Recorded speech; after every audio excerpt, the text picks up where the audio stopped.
So last class में हम लोगों ने स्विच कंप्लीट किया था। आज हम लोग देखेंगे लूप्स। तो लूप में क्या होता है कि बेसिकली आपके पास डिफरेंट टाइप्स ऑफ लूप्स हैं, जैसे कि while, do while, for and for each.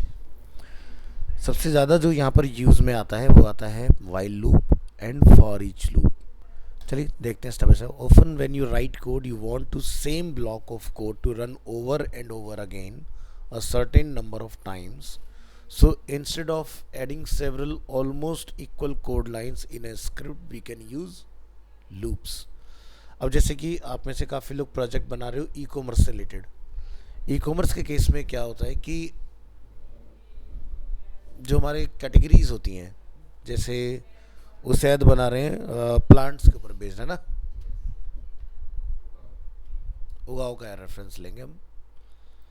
तो यहाँ पर क्या है कि जैसे ये सब हमारे पास एक मेन हमारे टॉपिक्स हो गए जिसके ऊपर आप क्लिक करोगे उससे रिलेटेड आपको डेटा मिलेगा। इधर हम लोग आएंगे तो यहाँ पर हमारे पास क्या है, कैटेगरीज है। लेट्स से हमने क्लिक किया इंडोर प्लांट्स, तो बैकएंड में जितने भी इंडोर प्लांट होंगे वो सारे के सारे हम लोग यहाँ पर फैच कर पा रहे हैं। ठीक है, अब क्या है कि ये सारे प्रोडक्ट हमने वन बाय वन यहाँ पर क्रिएट नहीं किए हुए।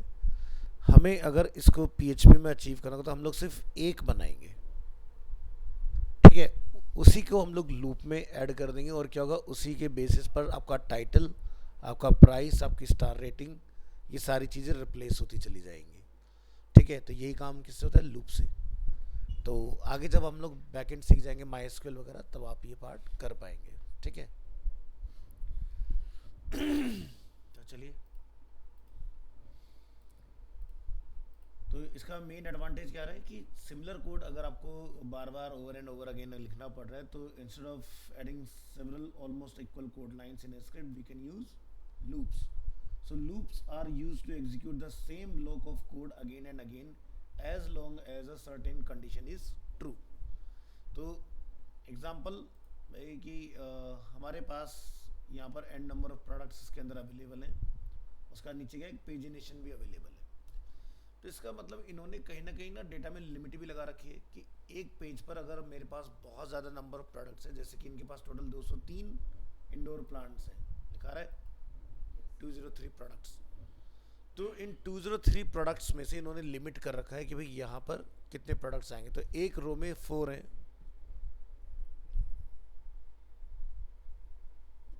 ये 32 प्रोडक्ट एट ए टाइम दिखा रहे हैं। ठीक है, तो ऐसा करने के पीछे का कारण क्या है, इसके पीछे का कारण ये है कि अगर हम लोग बहुत ज़्यादा नंबर ऑफ प्रोडक्ट्स बैकएंड से ला के फ्रंट एंड पर डाल देंगे, अब तुम्हें चीज़ दो की मैं तुम्हें 200 चीज़ें दे रहा हूँ वहाँ पर, एक तो मैं तुम्हें कंफ्यूज करूँगा, ठीक है, उसका कोई फ़ायदा नहीं होगा। दूसरा, आप एंड यूज़र की स्क्रीन को हैवी कर दोगे, प्लस जब आप 200 प्रोडक्ट एंड यूज़र को दिखाओगे तो 200 प्रोडक्ट आपके सर्वर से आ रहे होंगे, तो आपके सर्वर पर भी लोड आएगा।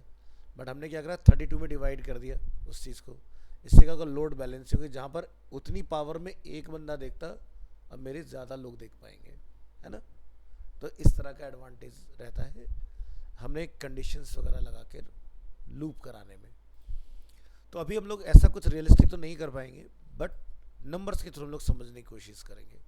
सो in PHP we have the following loops types: while loop through a block of code as long as the specified condition is true. Do while loop through a block of code once and then repeats the loop as long as the specified condition is true. For loops through a block of code a specified number of times, and for each loop through a block of code for each element in an array. तो जब आप backend से data निकालेंगे तब आपके पास ये दोनों काफ़ी हेल्पफुल होंगे। फॉर ईच से भी आप काम कर पाओगे और वाइल से भी आप सेम काम ले पाओगे। तो काम तो किसी से भी हो जाएगा, बट देखा जाता है कि लाइन किस में कम लिखनी पड़ रही है हमें। तो पहले हम लोग वाइल लूप की बात करते हैं, जो तरीका जावास्क्रिप्ट में लिखने का सेम प्रोसेस है। ठीक है, while loop loops through a block of code as long as the specified condition is true, यानी जब तक कंडीशन ट्रू रहेगी तब तक वो उसमें इंक्रीमेंट करता रहेगा। So while loop execute a block of code as long as the specified condition is true. तो जैसे कि हम लोग प्रिंट कर रहे हैं किसको, आई वेरिएबल को, as long as I is less than 6। तो आई जब तक 5 के बराबर ना पहुंच जाए, ठीक है, तो यानी कि हमने लेस देन 6 डाला है, तो वो 6 नहीं करेगा, 6 से कम रखेगा। 6 से लोअर वैल्यू क्या होती है, 5 होती है, ठीक है। तो स्टार्ट कहाँ से होगा, 1 से होगा, क्योंकि आई की वैल्यू इनिशियल अमाउंट हमने 1 रखा हुआ है। अगर आप 0 कर देंगे तो 0 1 2 3 4 चलाएगा, और अगर 1 है तो 1 से स्टार्ट होगा एग्जीक्यूट होना। तो हमने क्या लिखा, वेरिएबल की वैल्यू आपकी इनिशियलाइज थी 1 और लेस देन 6 तक हमें चलाना है। हमने क्या लिखा, एको करो आई को और उसमें इंक्रीमेंट करते रहो। तो क्या होगा, जब आप रन करेंगे तो 1 2 3 4 5, ये 5 टाइम चला, उसके बाद स्टॉप हो गया। अगर आप चाहते हो न्यू लाइन में आए तो बी आर, तो इसी में हम लोग dot inverted code B R लगा देंगे तो ये ब्रेक हो जाएगा। So remember to increment $i और else the loop will continue forever. अगर आपने इसमें इंक्रीमेंट नहीं कराया प्लस प्लस, तो क्या होगा, ये लूप चलता रहेगा इन्फिनाइट, और क्या होगा, आपका पेज मेमोरी लो करके एक एरर आएगा और आपका ब्राउज़र हैंग होकर बंद हो जाएगा। कई बार कंप्यूटर भी क्रैश हो जाता है, तो बहुत सोच समझ के चलाना होता है, ठीक है। So while loops does not run a specific number of times but checks after each iteration if the condition is still true। यानी कि ये हर बार चेक करेगा और उसको इटरेट करेगा, जब तक कंडीशन ट्रू रहेगा तब तक चलाते जाएगा उस प्रोसेस को। The condition does not have to be a counter, it could be the status of an operation or any condition that evaluates to either true or false. इस पे आप ब्रेक भी चला सकते हो, the break statement. So with the break statement we can stop the loop even if the condition is still true। हमने क्या डाला है 6 तक, लेकिन हम कहते हैं कि जैसे i की वैल्यू 3 हो जाए, है ना, तो ये ब्रेक हो जाना चाहिए। तो यानी कि 3 पर अगर आपने ब्रेक लिखा तो ये 2 तक प्रिंट करेगा और 3 पर स्टॉप हो जाएगा, है ना। Next, continue. With the continue statement we can stop the current iteration and continue with the next. यानी कि अगर आपने लिखा आई की वैल्यू अगर 2 टाइम इक्वल टू 3 है तो कंटिन्यू हो, तो इस केस में क्या होगा कि आपका 3 को स्किप करके 4 से आगे जंप कर जाएगा ये, यानी कि 1 2 4 5 इस तरह से। लेकिन 0 से चल रहा है तो 0 1 2 4 5, ठीक है। तो यहाँ पर आप क्या देख रहे हो, 1 2, मैंने क्या डाला यहाँ पर, कुछ गलत हो गया, हमें तो कंटिन्यू का डालना था ना, ठीक है। तो यहाँ पर फाइल हमारी गलत मैप हो रखी है। ऑल्टरनेटिव सिंटैक्स क्या होगा, the while loop syntax can also be written with the end while statement like this. आप लिख सकते हैं $i क्या कहाँ से स्टार्ट होगा, वाइल लूप में i की वैल्यू लेस देन 6, तो ये 5 तक जाएगा और इंक्रीमेंट होता रहेगा, और उसके बाद में एंड वाइल। आप इस तरह से भी एंड कर सकते हैं, उसको ध्यान रखना, एक तरह से टर्नरी ऑपरेटर की तरह हो गया है ना। सो यहाँ पर भी आप देखेंगे 5 तक ही रन होगा और उसके बाद स्टॉप। हम चाहते हैं हर बार 10 का जंप हो इसके अंदर। If you want the while loop count to 100 but only by each 10 you can increase the counter by 10 instead 1 in each iteration. तो कहाँ से शुरू होगा, 0 से कहाँ तक जाएगा, लेस देन 100। आई की वैल्यू में जितनी बार भी लूप चलेगा प्लस 10 होगा। तो जैसे लूप चला तो आपकी वैल्यू पहली बार में 0 थी, तो क्या होगी अब 10, 10 के बाद 20, 20 के बाद 30 प्लस उसमें हो रहा करता रहेगा बार बार add on plus equal to से। और यहाँ पर एको करेंगे हम लोग $i को लास्ट में, और यहाँ से br। तो हमने क्या डाला है, 99 तक चलेगा, लेस देन क्या लिखा है 100। तो हमने लास्ट में क्या करना है, आपने अपने वेरिएबल को फिर से प्रिंट करा के चेक करना है। तो ये आपको रिटर्न करेगा 10, लास्ट में क्या आ जाएगा 100।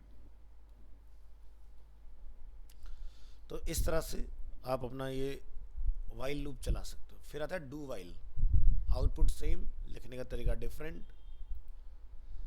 Do while loop through a block of code once and then repeats the loop as long as the specified condition is true.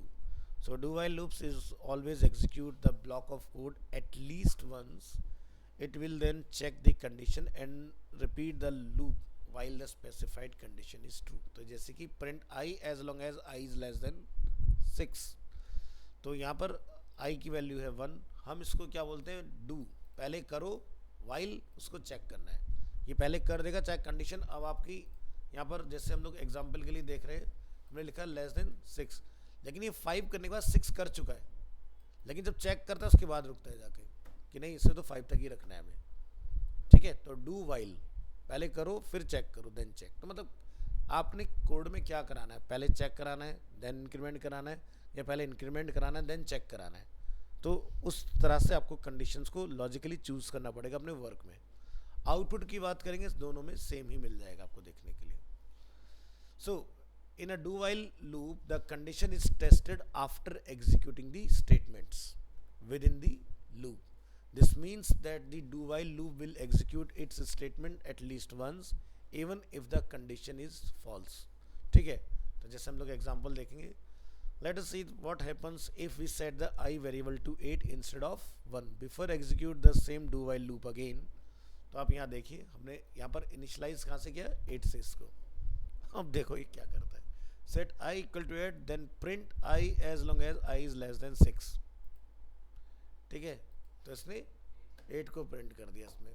so as you can see the code is executed once even if the condition is never true।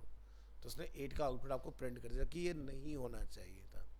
ठीक है, तो while loop में ये नहीं होगा लेकिन do में ऐसा हो जाएगा।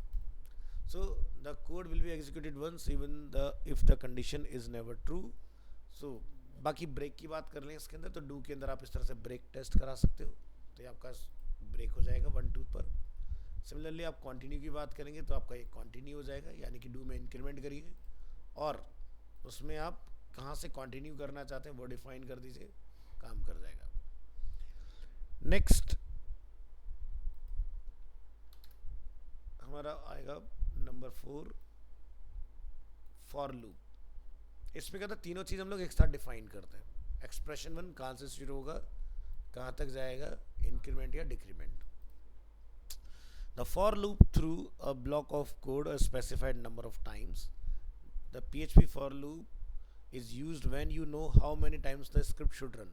अगर आपको पता है कि इतनी बार चलाना है तब आप फॉर का इस्तेमाल करो। जब आपको नहीं पता, लेंथ के बेसिस पर चल रहा है, तो उस कंडीशन में वाइल, डू वाइल या फिर फॉर ईच बेस्ट चॉइस होती है।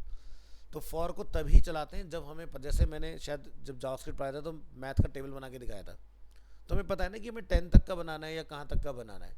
तो जब आपको क्लियर हो तब फॉर। ठीक है, अदरवाइज हम लोग लेंथ चलाकर इसमें भी चला सकते हैं, बट एथिकली वो सही नहीं है।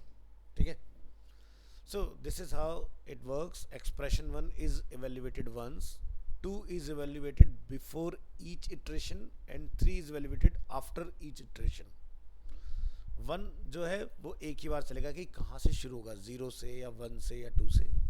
so, हम यहाँ पर बता रहे हैं x की वैल्यू डिफॉल्ट है 0, लेस देन और इक्वल टू 10, यानी कि या तो कम रहे हो या उसके बराबर हो, तो 10 तक जाएगा, इसका मतलब ये हुआ, और उसमें इंक्रीमेंट होता रहे तब तक।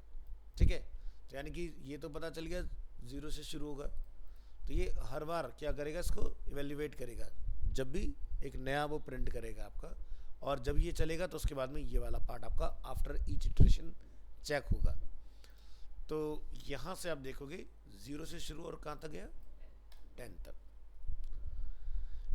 So the first expression x equal to 0 is evaluated once and set a counter to 0. The second expression x is less than 10 is evaluated before each iteration and the code block is only executed if this expression evaluates to true. So in this example the expression is true as long as $x is less than or equal to 10. The third expression $x++ is evaluated after each iteration and in this example the expression increases the value of x by 1 at each iteration। तो एक statement print हुआ तो आपका वो 2 हो जाएगा, second print होगा तो थर्ड हो जाएगा, जब तक 10 नहीं हो जाएगा तब तक वो +1 उसमें करता जाएगा। ब्रेक, तो इसमें ब्रेक आप इस तरह से डिफाइन करेंगे, इफ आप चाहो तो कर्ली ब्रेसेस लगा के भी ब्रेक लिख सकते हो या डायरेक्ट भी लिख सकते हो। कर्ली ब्रेसेस कब लगाते हैं, जब इफ के अंदर मल्टीपल लॉजिक होते हैं, और अगर आपका सिंगल एक लॉजिक है ब्रेक ही करना है तो आप विदाउट कर्ली ब्रेसेस भी लिख सकते हो, हम लोग पढ़ चुके हैं इफ कंडीशन के अंदर। तो ये आपका ब्रेक हो जाएगा 0 1 2, क्योंकि हमने यहाँ पर क्या लिखा है 3। कंटिन्यू स्टेटमेंट, इस पर आप आएंगे तो 3 को स्किप करके 4 5 वाला आपका कंटिन्यू हो जाएगा। So with the continue statement we can stop the current iteration and continue with the next. Step 10, यानी कि हमें हर बार उसमें 10 का इंक्रीमेंट करना है, तो आप यहाँ से इसमें इंक्रीमेंट भी करवा सकते हो। तो 0 से शुरू हुआ और 100 तक जाएगा आपका ये। ठीक है, तो इस तरह से आप इसको चला सकते हो। ये आपका for loop. Next, for each, ये एरे के लिए सुटेबल माना जाता है. For each loop loops through a block of code for each element in an array or each property in an object. So the for each loop on arrays, the most common use of for each loop is to loop through the items of an array. So loop through the items of an index array. तो जैसे हमारे पास एक variable है क्या, colour. अब ये colour के against क्या है, एरे. तो ये कलर क्या बन गया, एरे हो गया हमारा, है ना. एरे के अंदर रेड, ग्रीन, ब्लू, येलो, 4 हमारे पास डिफरेंट कलर्स हैं. हम यहाँ से फॉर ईच करेंगे. डॉलर कलर्स एज, कोई भी इसको एक नया नेम दे दो, क्या नाम रखना चाहते हो, और उसको एको कर दो और बी आर लगा दो. ये चारों कलर को प्रिंट करके बी आर लगा के अपना आप स्टॉप हो जाएगा. तो यानी कि जब आपको लेंथ ना पता हो, क्योंकि अभी तो क्या आपके पास 4 है, कल को 400, 40 हो, 4 लाख हो, 4000 हो, नो मैटर, लूप अपना आप इंक्रीज करता रहेगा वैल्यू को. तो जैसे मान लो कि आज आपने फॉर्म बनाया लाइव के और उसके ऊपर रेस्पॉन्स सबमिट होना स्टार्ट होता है. नेक्स्ट डे आपसे पूछा जाए भाई कितने रिकॉर्ड सबमिट हुए, तो आपने फ्रंट एंड में लूप चला रखा होगा उस डेटा का, तो आप एकदम नंबर देख के बता पाओगे कितना बैक एंड में डेटा आ चुका है. ये नहीं कि डेटाबेस खोल के बताओगे आप, है ना. तो ये आपको फायदा होगा. अगर आपने फॉर लूप चलाया होगा तो आपने तो जहाँ जितने नंबर्स होंगे उतने तो लूप चलाओगे, लेकिन इस तरह के केस में आपको बेनिफिट आ जाएगा कि ऑटोमेटिकली लेंथ मिलता रहेगा हमें. So every loop iteration, the value of current array element is assigned to the variable x. The iteration continues until it reaches the last array element. Next, keys and value. हो सकता है इस तरह से आपने array बनाया हो कि पीटर की एज कितनी है 35, बेन की कितनी है 37, जॉय की कितनी है 43. सो हम लोग कीज और वैल्यू के बेसिस पर भी चला सकते हैं. So the array above is an index array, यानी कि जिसमें पोजिशन बेस्ड होता है आपका. So where the first item has the key 0 and the second has the key 1 and so on. So associative array are different. Associative arrays are used name keys that you assign to them, and when looping through associative arrays you might want to keep the key as well as the value. So this can be done by specifying both the keys and value in the for each condition like this. तो जैसे कि हमारे पास है members. Member जो है वो एक array है, उसके अंदर की है पीटर और पीटर की एज कितनी है 35, यानी कि जो नंबर है वो भी कोट में ही डालना है. फॉर ईच करेंगे मेंबर्स एज, आपने लिखना है $x एंड $y. बस $x और y को आप प्रिंट करा देंगे तो आपको की और उसकी वैल्यू सेम जावास्क्रिप्ट की तरह रिसीव हो जाएगा इसमें. For each loop and object, तो आप ऑब्जेक्ट बनाना ऑलरेडी जानते हो कि भी जैसे हमने एक क्लास बना रखी अपनी कार के नाम से. So for each loop can also be use to loop through properties of an object. So print the properties names and value of the my car object. So ये हमारी क्लास जिसको बोलते हैं एक तरह से टेम्पलेट, और ये हमारा ऑब्जेक्ट जिसका नेम क्या है, न्यू कार. न्यू कार के अंदर हम लोगों ने क्या किया है, 2 चीज़ें रखी हैं, जैसे कि कलर है रेड और ब्रांड क्या है, वॉल्वो, जो हमारा मॉडल है. तो हम लोग माई कार एज $x और $y हम लोग यहाँ से फैच कर रहे हैं, तो आपको इसका कलर और मॉडल दोनों चीज़ें रिसीव हो जाएंगे इसमें. बात करते हैं इसके अंदर ब्रेक करने का. So with the break statement we can stop the loop even if it has not reached the end. तो जैसे कि हमारे पास एरे में क्या है, 4 कलर हैं. हम कहते हैं कि अगर x की वैल्यू ब्लू हो जाती है तो वो स्टॉप हो जाए. तो अब आपके 2 ही कलर प्रिंट होंगे, रेड एंड ग्रीन, और ब्लू और येलो के प्रिंट नहीं होंगे. तो जैसे हम लोग लूप के अंदर नंबर्स के बेसिस पर रोक रहे हैं, वैसे आप वैल्यू के बेसिस पर भी रोक सकते हो. The continue statement. With the continue statement we can stop the current iteration and continue with the next. So stop and jump to the next iteration if $x is blue. So color हमारा array है और हम लोग यहाँ पर देख रहे हैं रेड, ग्रीन, ब्लू, येलो. हम कहते हैं ब्लू अगर है तो उसको जंप करो और येलो से कंटिन्यू करना स्टार्ट करो. तो अब इस केस में हमें मिलना चाहिए red, green and yellow. Next, for each by reference. So when looping through the item array items, any changes done to the array item will by default not affected the original array. So by default changing an array item will not affect the original array. So हमारे पास array में 4 colour हैं, हमने लिखा for each color as a x, हमने यहाँ पर print किया, हमने लिखा if x two two blue है तो उसको क्या कर दो, पिंक कर दो, ठीक है।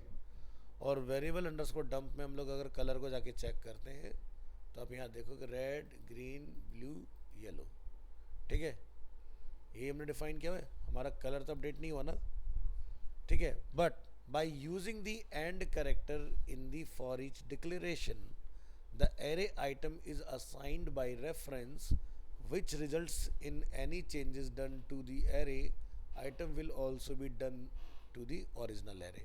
So मैंने यहाँ पर अप्रोच किया बट मेरा कलर पिंक नहीं हुआ है ना, अब हो जाएगा। आपको क्या लिखना पड़ेगा, by assigning the array items by reference changing will affect the original array। तो आपने क्या लिखना है, for each dollar colors as end dollar x। और अब के बाद सेम स्टेटमेंट हम लोग ट्राई करेंगे और चेक करेंगे, कलर क्या हो गया, पिंक हो गया हमारा, है ना। तो एंड का सिंबल आपने और ऐड कर देना है और आपका काम हो जाएगा, ठीक है।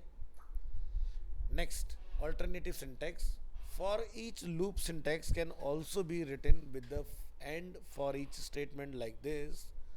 तो आप यहाँ लिखेंगे अपना एरे जिसमें डिफरेंट डिफरेंट कलर्स हैं, for each and color as dollar X, no curly braces, direct आप कॉलन लगा के लिख देंगे एको डॉलर एक्स ब्रेक, और लास्ट में इसको आप टर्मिनेट कर देंगे एंड फॉर ईच, और ये भी आपको सेम ही रिजल्ट ऑफर करेगा। तो ये भी एक्सेप्टेड है, चला सकते हैं इस तरह से।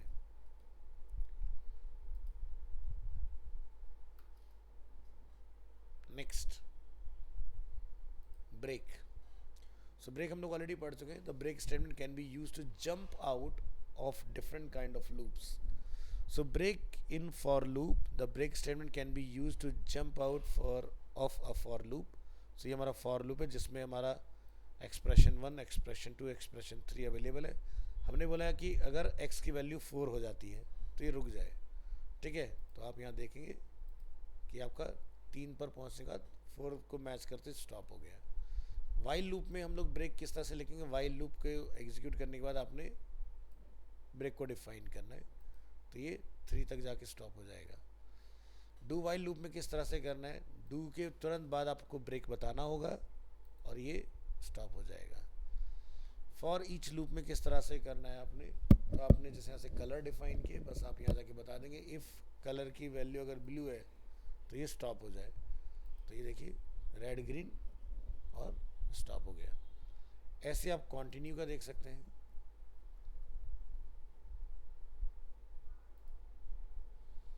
The continue statement can be used to jump out of the current iteration of a loop and continue with the next. So the continue statement stop the current iteration in the for loop and continue with the next.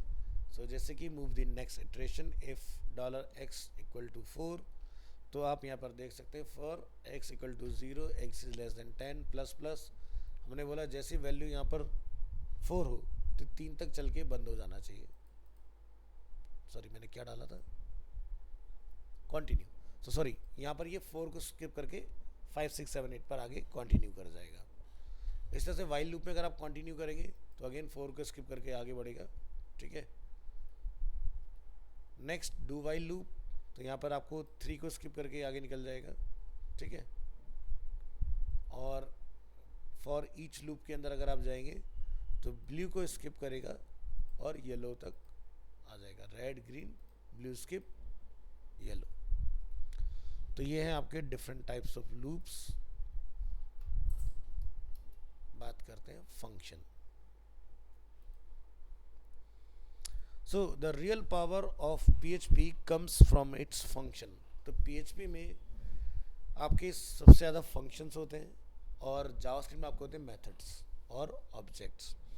So PHP has more than 1000 built-in functions, and in addition you can create your own custom function। तो custom में पता है function keyword define करके आप कोई भी अपना function बना सकते हो।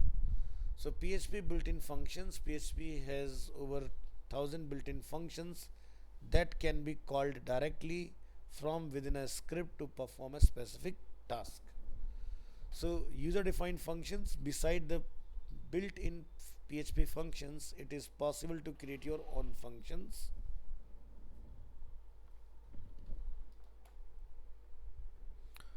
A function is a block of statement that can be used repeatedly in a program. A function will not execute automatically when a page loads. A function will not execute it by a call to the function. So function कैसे बना सकते हैं? आपने एक function keyword का use करना है. जो भी फंक्शन आप बनाना चाहें, कैमल केस में उसका नेम डिफाइन करिए. सेम जावास्क्रिप्ट वाला अप्रोच रहेगा, बस डॉक्यूमेंट डॉट राइट की जगह या document dot gate element by ID की जगह पर एको करना है आपने. ठीक है. तो user defined function declaration start with the keyword function followed by the name of the function. So नोट करने वाली चीज़ क्या है? A function name must start with a letter or an underscore. Function names are not case sensitive. ठीक है, case sensitive नहीं होता. सो तो टिप क्या है? Give the function a name that reflects what the function does. तो जैसे कि हम लोग यहाँ पर एक मैसेज डिस्प्ले करें तो इसलिए हमने लिखा है माई मैसेज. अगर आप कोई कैलकुलेशन कर रहे हैं तो उसको माई कैलकुलेशन नेम दीजिए. तो जो टास्क है वही नेम रखिए, तो ज़्यादा आसान रहेगा अंडरस्टैंड करने में. बात करेंगे call of function. To call the function just write its name followed by parenthesis.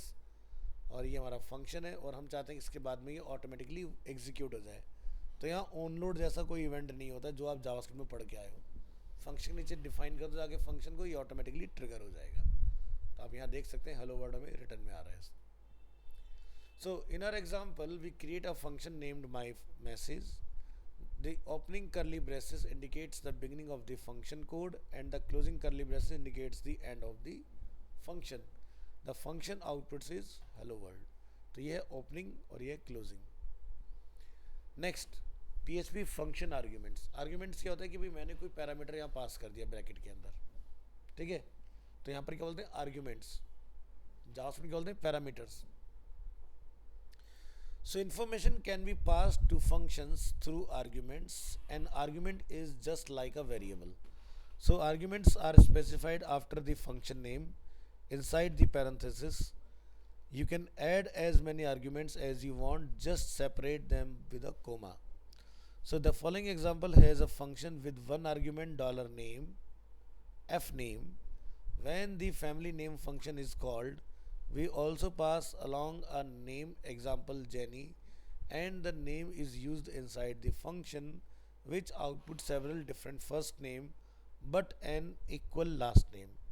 So हमारे पास एक फंक्शन है जिसका नेम है फैमिली नेम और हम यहाँ पर एक पैरामीटर डिफाइन करें आर्ग्यूमेंट $fname और हम यहाँ से लिखते हैं एको fname रेफरेंसेस. इसके बाद हमने यहाँ पर लिखा फैमिली नेम, हमने लिखा जेनी, हेज, स्टेल, कियाजिम, काइजिम एंड बॉर्ज. तो जब आप यहाँ पर इसको चेक करेंगे तो ये देखिए सबके लास्ट नेम अपना प्रिंट हो गए. ठीक है, तो ये क्या है? Last name. और ये क्या है? आपका वेरिएबल का नेम यानी कि आर्ग्यूमेंट या पैरामीटर, जो भी आप समझना चाहें. तो जब भी आप कोई फैमिली में होंगे तो जो सरनेम होगा वो सबका कॉमन ही होगा. तो भाई हमें सबके सरनेम क्यों लिखने बार बार? तो हमने यहाँ पर सरनेम एक बार लिखा और फर्स्ट नेम को हमने चेंज कर दिया. ऑटोमेटिकली आपके उतने सरनेम ऑटोमेटिकली ऐड हो गए. So the following example has a function with two arguments fname and year. So family name fname and year. हम लोग यहाँ पर लिखेंगे fname born in this year. अब आप यहाँ पर स्टेटमेंट देखोगे कि भाई हेज जो है वो हेज रेफरेंस जो है वो आपका बॉर्न हुआ है इन 1975. इस तरह से सबके स्टेटमेंट आपको अवेलेबल हो जाएंगे. So PHP default argument value. The following example shows how to use a default parameter if we call the function like set height without argument. It takes the different value as argument. So stop and jump to the next iteration if $x is blue. तो हमने एक function बनाया set height और उसके अंदर हमने variable define किया है क्या? Minimum height equal to 50.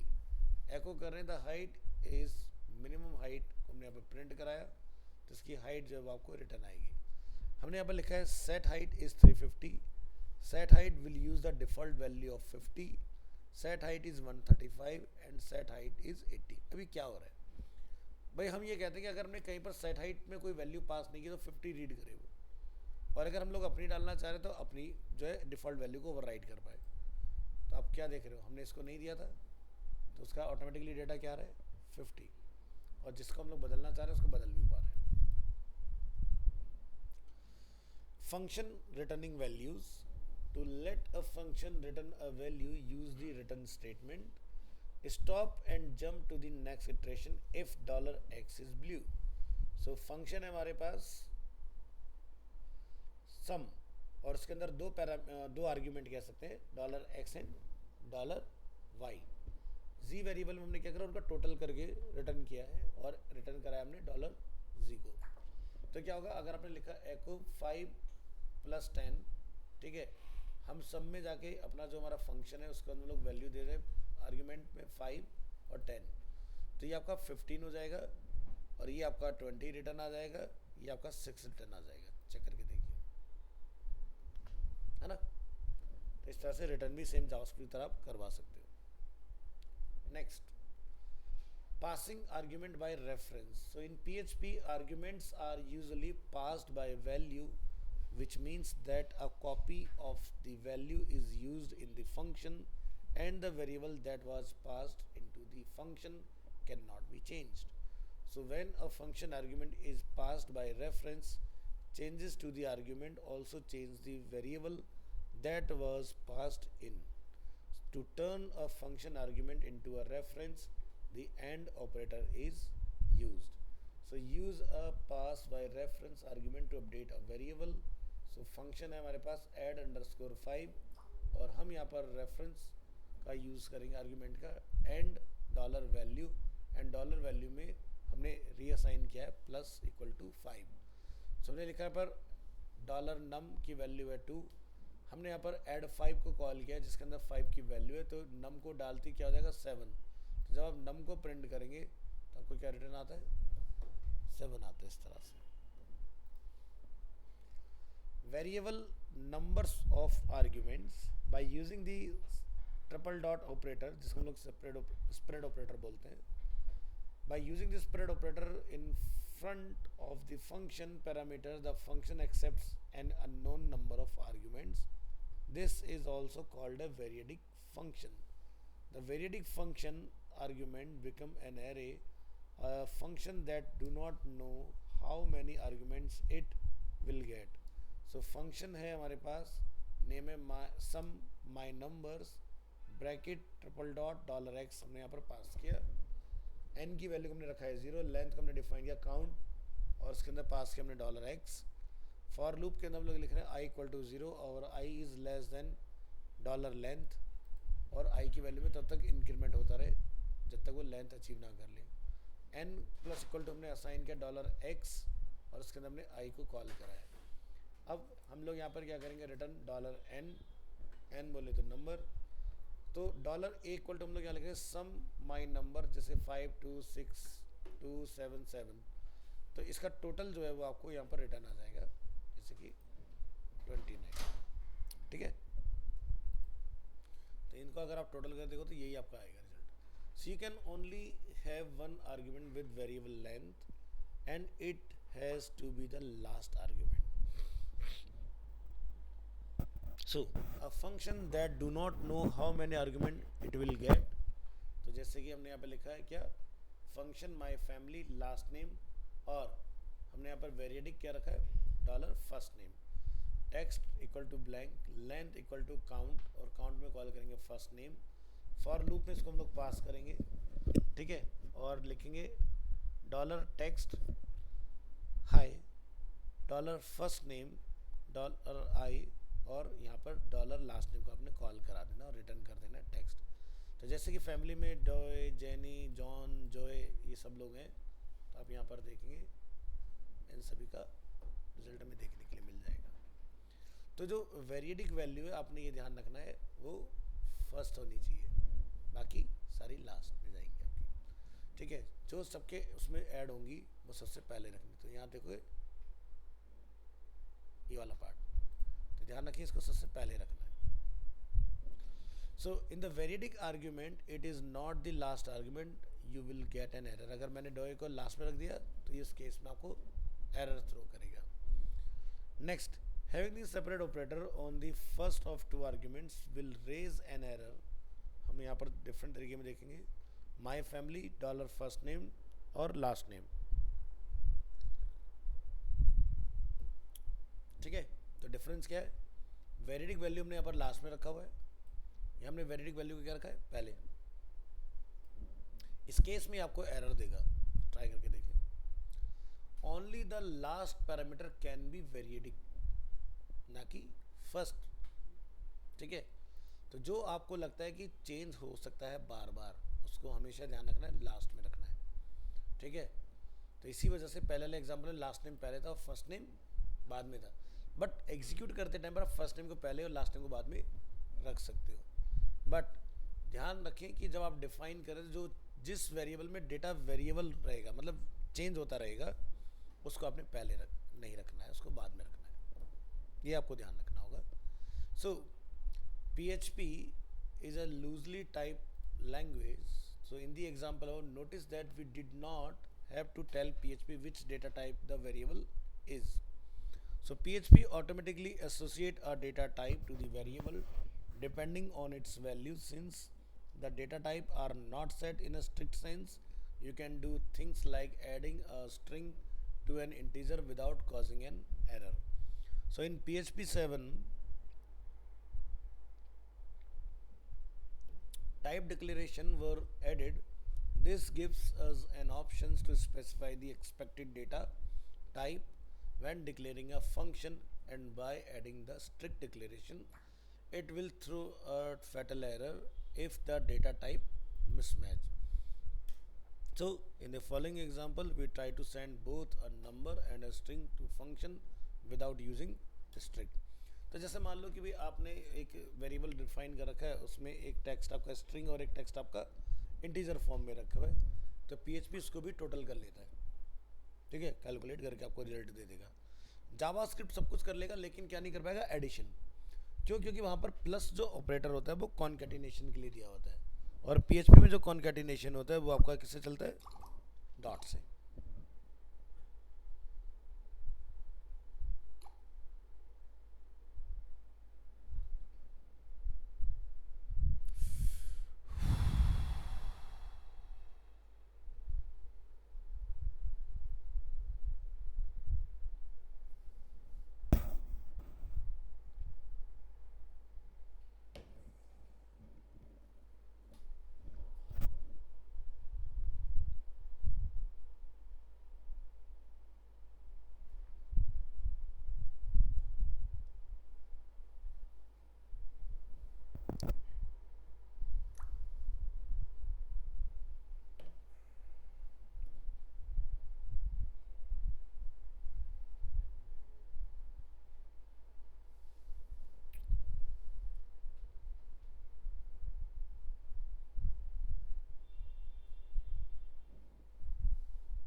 चलिए,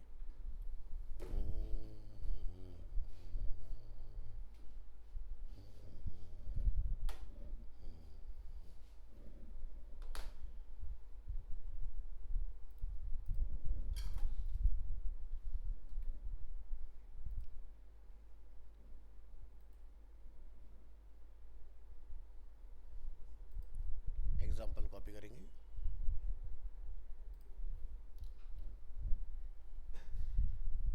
कॉल करिए आप उसको, एक फंक्शन बना लो लाइक ऐड नंबर्स। तो हम लोग यहाँ पर इस बार वेरिएबल का टाइप बता रहे हैं क्या, इंटीजर डॉलर ए और इंटीजर डॉलर बी। क्या रिटर्न करेंगे यहाँ से, इनका जो भी कैलकुलेशन आपने कराना है। तो यहाँ पर जाकर आप डिफाइन कर देंगे dollar A plus dollar B. तो अगर मैं यहाँ पर ए और बी के आगे INT टाइप नहीं करता हूँ तो ये क्या हो जाएगा, any type of data. But अगर मैं यहाँ पर INT लिख दूंगा तो ये सिर्फ नंबर को ही एक्सेप्ट करेगा।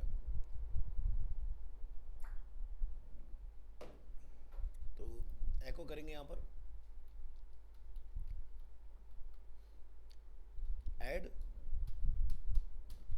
नंबर्स, और जो भी आप इसको कैलकुलेशन कराना चाहें, जैसे हम लिखा 5 और हमने यहाँ पे लिखा जैसे कि 10, तो एक क्या है नंबर है, दूसरा क्या है स्ट्रिंग मोड में है, इस तरह से। तो चलिए इस फाइल को ओपन कर लेंगे, इसको सेव एज कर लेंगे और इसको नेम डिफाइन कर देंगे, फंक्शन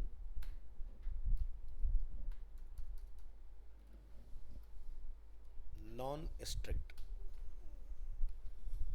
डॉट php। इधर आइए, कोड को कॉपी करिए और इधर लाके इसको कॉल करा दीजिए।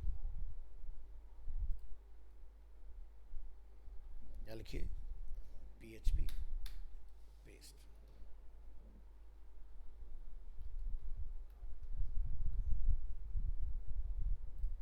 कंट्रोल एस, सर्वर अपना ऑन है। यहाँ आइए, रिफ्रेश कीजिए, हाइट थोड़ा कम कर लीजिए, 1 2 3 4 5 एंड क्लिक ऑन दिस। तो क्या लिखा रहा है, undefined variable dollar add numbers, और ये हमें लाइन नंबर 5 में एरर थ्रो कर रहा है। तो लाइन नंबर 5 पर आइए, 1 2 3 4 5, एको यहाँ हमने गलती से डॉलर लगा दिया, डॉलर नहीं लगाना है। अब चेक करो क्या आ रहा है, 15 आ रहा है। ये गलत है, ऐसा नहीं होना चाहिए, क्योंकि PHP लूजली टाइप है इसलिए ऐसा कर सकता है। ठीक है, अगर ये चीज़ JS में करोगे तो नहीं करेगा वो चीज़, क्योंकि वो इन्वर्टेड कोड वाले को एज ए स्ट्रिंग ही कंसिडर करता है ना।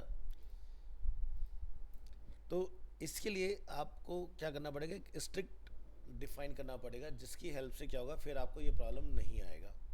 तो यहाँ आएंगे, to specify strict, we need to set declare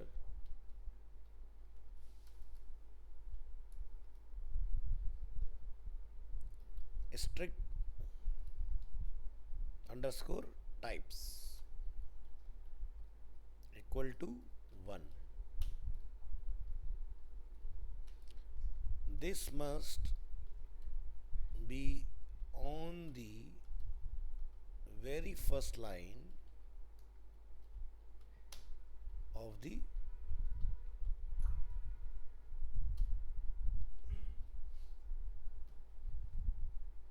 PHP file. Chaliye, so in the following example, we try to send both a number and a string to the function with a strict declaration. तो copy करिए अपने इस example को और यहाँ पर call कीजिए, press करेंगे एंटर, एग्जाम्पल, और यहाँ से इसको करेंगे कट, लिखेंगे एक वार्निंग P2 या P3 ले लो, my3, और उसके अंदर इसको कॉल करा लो। और यहाँ पर ये सब कुछ एज इट इज रहने दो, और यहाँ पर जाकर आप डिफाइन करेंगे क्वेश्चन मार्क PHP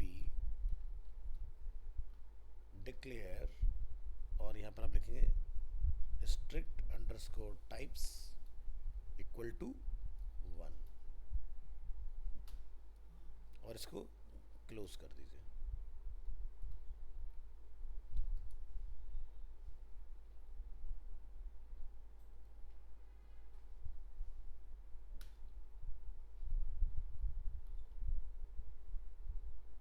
चलिए, तो लाइन को करेंगे कॉपी, यहाँ आइए और डिफाइन कर देंगे, इसका नेम कर देंगे strict।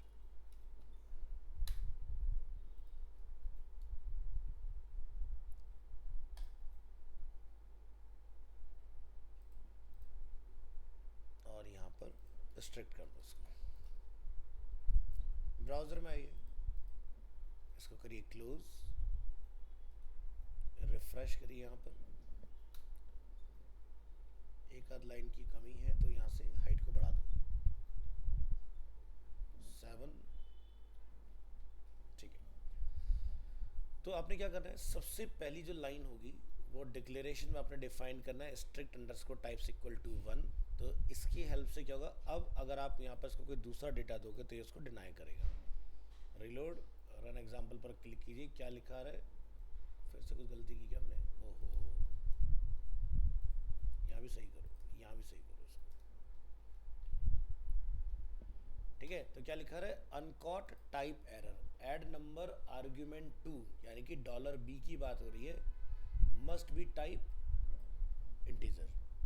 ठीक है, क्योंकि $b का जो टाइप है वो आपने क्या कर दिया, स्ट्रिंग कर दिया है, जिसकी वजह से हमें एरर थ्रो कर रहा है।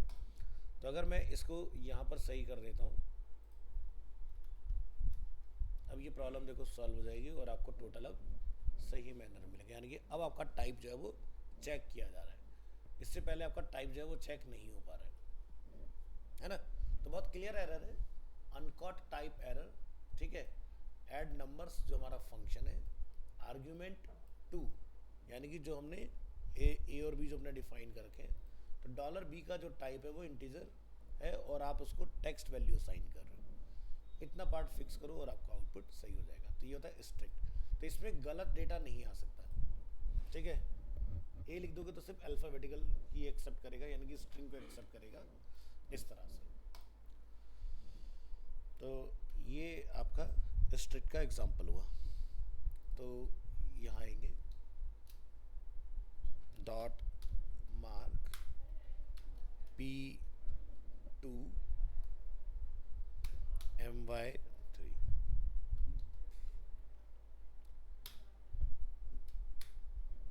the strict declaration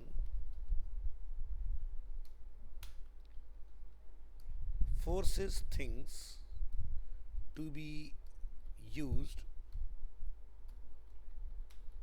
in the intended way।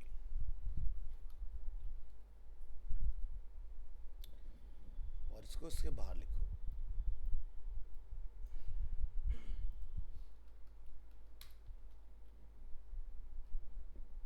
इस तरह से। नेक्स्ट डिफाइन करेंगे HR, H2, PHP return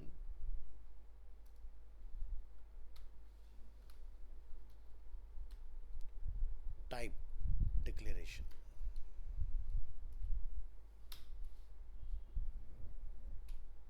So PHP 7 also supports type declaration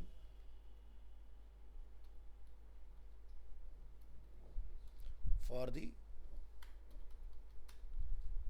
return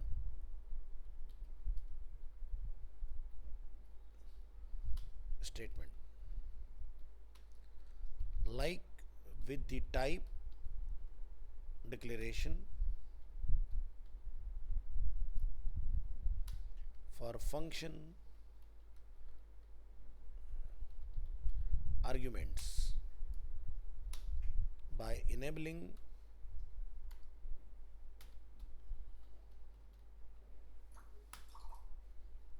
the strict requirement. It will throw a fatal error if the return type mismatch.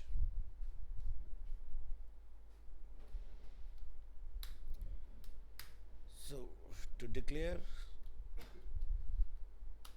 a type for the function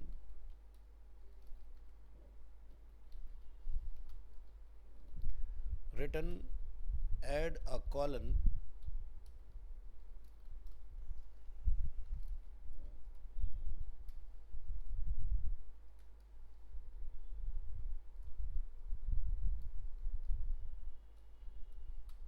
and the type right before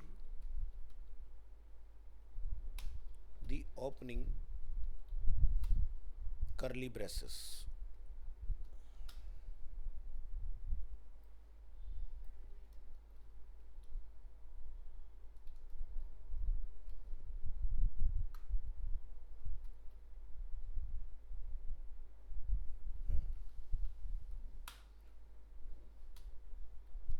Curly bracket when declaring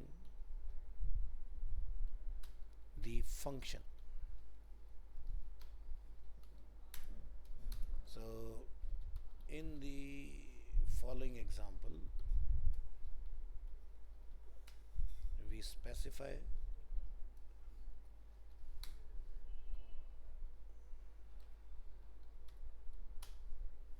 the return type of the function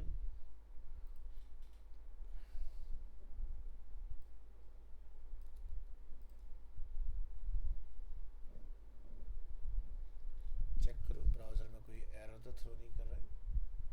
okay, copy करिए यहाँ से,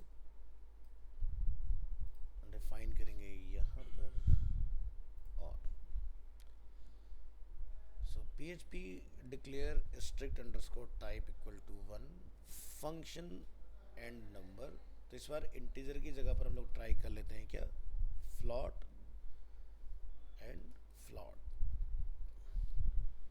और आप यहाँ जाके लिखेंगे क्या, float. Return करेंगे ए और बी का टोटल, और यहाँ से आप कोई भी अपना नंबर जो है वो पास कर देंगे इसमें, जैसे कि 5.2 एंड 10.5।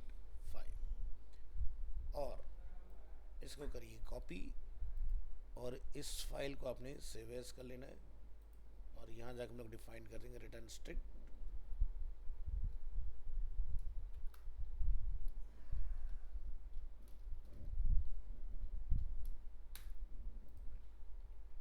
पेस्ट कीजिए, नेम को सेव एज करिए, यहाँ करिए डिफाइन। चलिए चेक करके देखेंगे।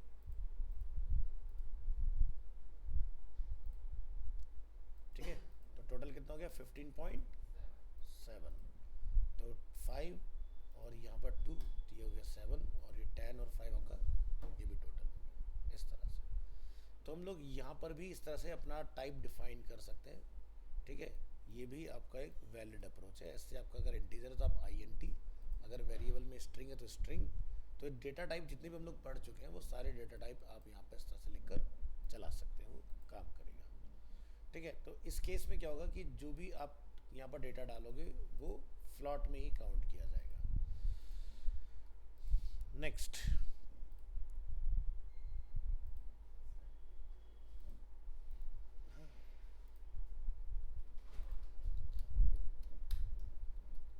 you can specify a different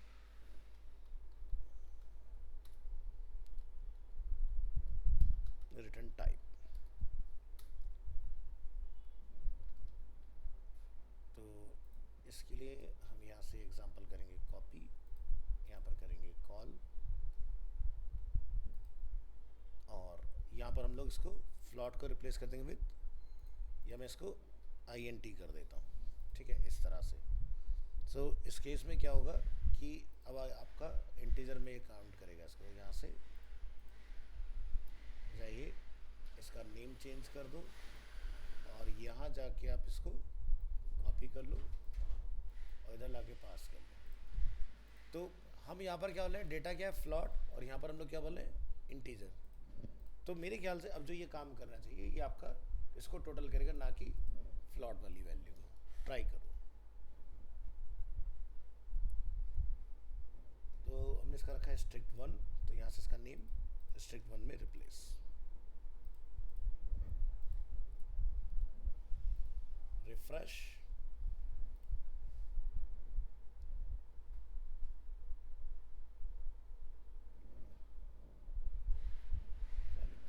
uncaught add number return value must be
ठीक है, तो अभी ये आपका टाइप मिसमैच के ऊपर सही काम कर रहा है।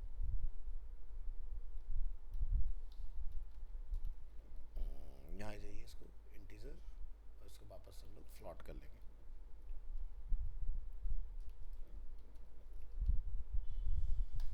ठीक है, चेक कर रहे हैं बेसिकली हमारा कि अगर हमारा डेटा का टाइप हमने यहाँ पर डिक्लेयर किया हुआ है अपना फ्लॉट, तो आप उसको इंटीजर में काउंट नहीं करा सकते, इसको फ्लॉट के अगेंस्ट ही आप टोटल करा के चेक